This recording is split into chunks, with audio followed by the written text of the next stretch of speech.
I hate this term, but there is a lot of like larrikinism in it, and a funny sense of humour. Like, it doesn't take itself too seriously. There's something a little quirky about it. Even in Play School, they can't control the quirk, I guess. Look, I'm probably wrong, but I have a perception that Australian shows are a little more realistic. American shows are often middle-class America. The Australian shows seem to resonate a bit more about how we actually live our daily lives. It was outdoor activities and being sun smart, especially Play School, and those sort of things that were relevant to us. Little Lunch I like because it helps me understand the local culture better. We started watching that before David started primary school. Of course, every country has a different system, but school seemed to be familiar when he started because we had watched that show together. Our antenna has actually recently broken, so I haven't actually bothered to fix it because we've got access to a lot of streaming platforms. So we've got ABC iView. We have Disney Plus, and we have Amazon Prime. We've got Netflix, Stan, Binge. What else is there?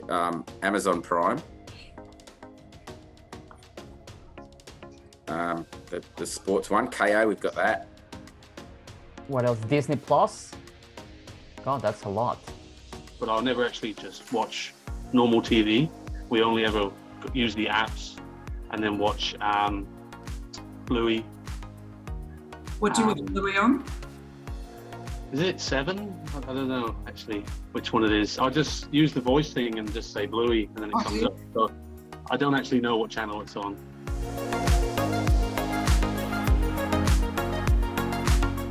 There is a perception that is good quality television for children on the ABC. So and if you're interested in what your kids are watching and very sort of conscientious around that, I think that's a natural go-to.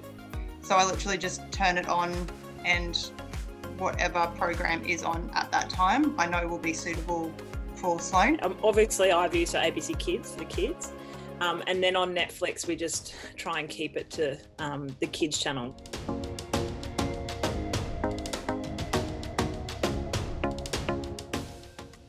Yeah, I like the idea of them watching Australian content because I think it's something familiar that they can associate themselves with. Play School, for example, they're hearing Australian accents, whereas I remember watching Sesame Street when I was a kid and, A, B, C, D, Z rather than Z. It's just the way we talked in the house, so they could relate to it. Well, obviously, children's shows that are about kangaroos and the cockatoos and the open bush, that kind of thing is almost quintessential Australian. But a show for me that my kids watched, Dance Academy, I actually thought was a good production because it did cover off on the themes for Australian kids that you'd find typically in an Australian mid to large city. The American stuff can be a little bit cheesy, I guess, from my experience, not really relatable as much as the Australian stuff. Like Bluey is super relatable to her because she lives in Australia and they talk about gumboots and things like that. She knows what that is, so that's good.